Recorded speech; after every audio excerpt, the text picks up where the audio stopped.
안녕하십니까, 조재구입니다. 자, 이번엔 SSH 자동화에 관련된 부분을 소개를 드리도록 하겠습니다. SSH는 Secure Shell의 약자입니다. 암호화 통신을 할 수 있다라고 하는 툴이죠. 암호화 인증, 암호화 전송. 암호화 인증은 양쪽 서버에 그 키를 복사해서, 인증 키를 복사해서 키가 동일하게 되면 통신하는 유저명 패스워드 없이 바로 로그인할 수 있는 방법이 인증 방법이고요. 암호화 인증이고요. 그 다음에 암호화 전송은 데이터를 암호화해서 통신하는 방식이 바로 암호화 통신 방식이 되겠습니다. 자, SSH와 SFTP를 셋업하는 방법에 대해서 소개를 드려보도록 하죠. 자, 이 문서는 제 카페에 올라와 있고요. 제 카페 문서를 참조하시면 되고, 문서가 없으신 분들은 화면을 봐주시면 되겠습니다.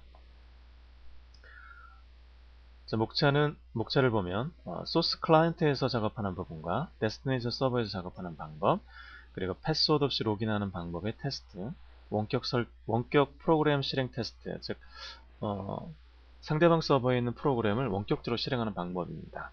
다음 SFTP를 이용한 자동화 방법을 소개를 드리게 됩니다. 자, 이 실습을 위해서 두 대의 서버가 필요한데요. 하나는 클라이언트용 호스트가 필요하고 하나는 서버용 호스트가 필요합니다. 자, 양쪽 서버에서 작업을 해 주셔야 되는데 클라이언트 단에서는 다음과 같은 작업을 진행합니다. 우선 SSH 키를 생성을 해 주셔야 됩니다. 이 키는 클라이언트 쪽과 서버 쪽의 양쪽에 복사를 해서 서로의 키가 맞으면 패스워드 없이 로그인하는 암호화 인증을 설정하기 위한 방법입니다. ssh-keygen이라는 커맨드를 사용해서요. -t RSA 알고리즘으로 키를 생성합니다. 이때 private key와 public key가 생성하게 되고요. 키를 저장한 파일 루트 밑에 .sh/id_rsa라고 하는 파일에 키가 저장이 됩니다. 그래서 루트 밑에 .ssh라고 하는 디렉토리 아래 키가 생성이 되고요. 그 다음에 passphrase 값을 입력하게 됩니다. passphrase 값은 일종의 어떤 패스워드와 같은 부분이고요. 최대 512문자인가요? 문자열을 입력할 수 있습니다. 예를 들어서 오늘 날이 너무 밝군요. 또는 나는 당신을 사랑합니다. 뭐 이러한 문장을 입력할 수가 있어요. 기존의 패스워드는 좀 짧은데 반해서 이 값은 좀 길게 설정할 수 있습니다. 그래서 하나의 큰 문장을 넣어서 입력하는 거죠. 근데 이건 되게 불편하세요. 접속할 때마다 값을 입력하셔야 돼요. 오늘 하늘, 오늘 날씨가 너무 맑군요. 띄어쓰기 잘 하셔야 되고요. 좀 복잡합니다.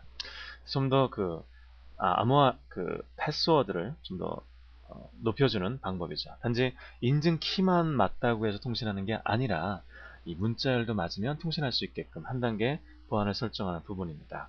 보안을 높일 경우에 반드시 입력하시고요. 그리고 난 자동화 설정을 하고 싶은데 할 경우에는 이 값을 입력하시면 안 됩니다. 저희 실습에서 입력하지 않겠습니다. 자, 그러면 키가 생성이 되고요.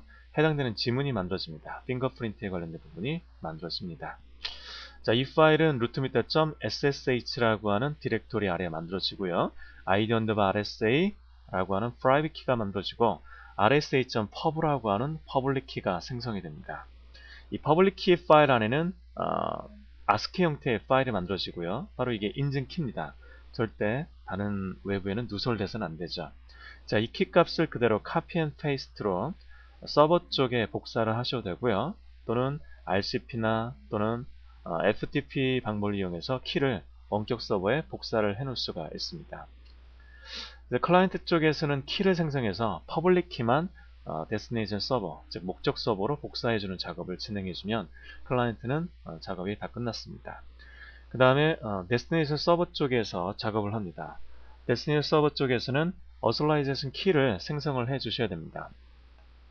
그래서 어설라이즈 키는 어떤 클라이언트가 나한테 인증을 요구했는데 내가 그 클라이언트의 인증 키가 있다면 로gin을 허가하겠다라고 하는 파일입니다.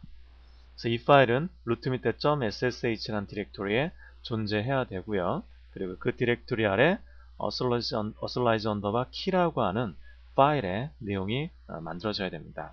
그래서 하나의 클라이언트에서 만든 파일을 이 내용을 redirect를 통해서 append redirect를 통해서 파일에 기록을 하게 되죠.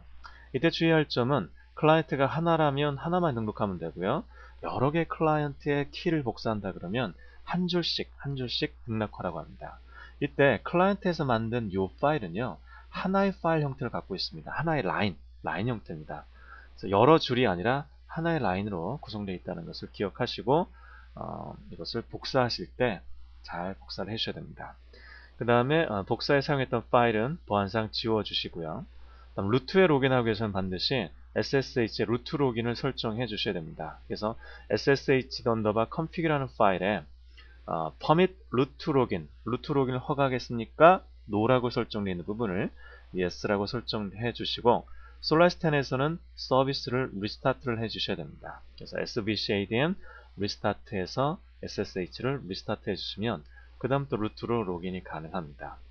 정말 루트로 로그인 가능한지 테스트를 한번 해보겠습니다. SSH 하고요. 서버로 로그인합니다. 이때 서버는 IP 어드레스를 입력하셔도 되고 또는 서버의 이름을 주셔도 됩니다. 연결 계속하겠습니까? 네 라고 하면 바로 설정이 됩니다. 자, 이때 처음에 접속할 때는 이 핑거프린트에 관련된 지문을 물어보게 됩니다. 이 핑거프린트를 설정하겠습니다 라고 물어보는데요. 자, 이것은 통신할 때 데이터를 암호화하기 위한 어떤 키입니다. 그래서 이건 처음에만 설정해 주시면 되고 그 다음부터는 설정하지 않습니다. 그래서 여기서 저희는 yes라고 입력을 하게 됩니다. yes라고 한번 해주시면 로그인이 자동으로 일어나게 되죠. 로그아웃 하시고 다시 한번 로그인해 보십시오. 그 다음부터는 이와 같이 지문을 물어보지 않으실 겁니다. 바로 패스워드 없이 로그인 되죠. 자, 로그인 테스트 잘 되시죠? 자, 이번에는 원격 서버에서 클라이언트 쪽에서 원격 서버의 프로그램을 실행하는 방법입니다. 이번에 두 가지 방법을 했는데요. 하나는 히어 다큐멘트를 이용하는 방법이고 하나는 쉘 프로그램처럼 프로그램을 만들어서 동작하는 방법입니다. 히어 다큐멘트를 한번 동작해 보겠습니다. SSH 서버 IP 또는 이름을 줍니다. 다음 리다이렉트 주시고요.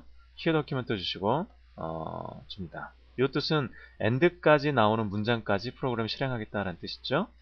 자, 에코에서 요거 출력하고 호스트네임 출력하고 에코하고 날짜 찍고 하는 형태입니다.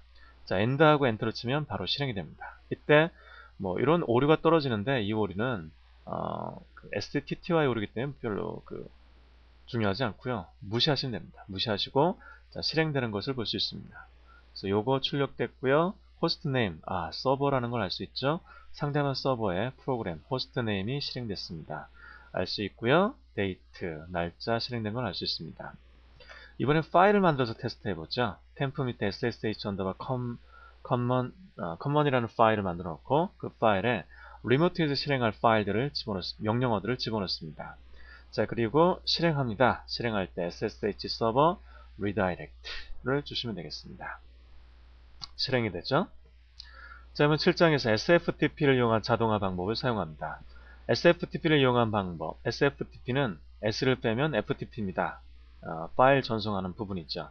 암호화된 통신 방식을 제공하게 됩니다. 그래서 SFTP 서버 하게 되면 서버로 접속을 하게 됩니다. 그래서 접속하는데 패스워드 안 물어보죠? 인증키가 있기 때문에 이미 패스워드는 인증키로 처리를 하게 됩니다. 그래서 pwd 현재 디렉토리가 어디냐? 루트라고 나오고요. ex 아이템은 빠져나옵니다. 자, 배치 파일을 이용해서 자동화로 FTP를 하도록 해봅니다. 배치 파일 하나 만듭니다. 배치 파일을 만들고 SFTP를 접속했을 때 무엇을 할지 순서적으로 명령어도 집어넣습니다. etc로 이동하고요. 로컬은 템프로 이동하고 호스트 파일을 가져오겠다라고 배치 파일을 만듭니다. 그리고 이 배치 파일을 이용해서 sftp-b를 통해서 배치 파일로 자동 파일 다운로드를 한번 해봅니다. 했더니 어떻습니까? 패스워드 물어보지 않고 자동으로 자기가 접속을 해서 파일을 가져오지요. 끝났습니다. 정말 가져왔는지 볼까요? 와우, 호스트 파일을 가져왔네요. 자동화된 FTP 구현 방법입니다. 응용해서 사용하실 수 있겠죠? 자, 이번엔 프라이빗 키를 한번 제거해 봅니다. 프라이빗 키를 제거했을 때 어떤 일이 발생하는지 한번 보죠. 클라이언트 쪽에서 id_rsa라는 파일을 한번 지워봅니다. 그리고 SSH 서버로 접속해 보니까 어떻습니까? 권한이 거부된다고 나옵니다. 키가 양쪽에 복사가 되어 있어야지만 서로 간에 인증통신이 됩니다. 원복해 보고요.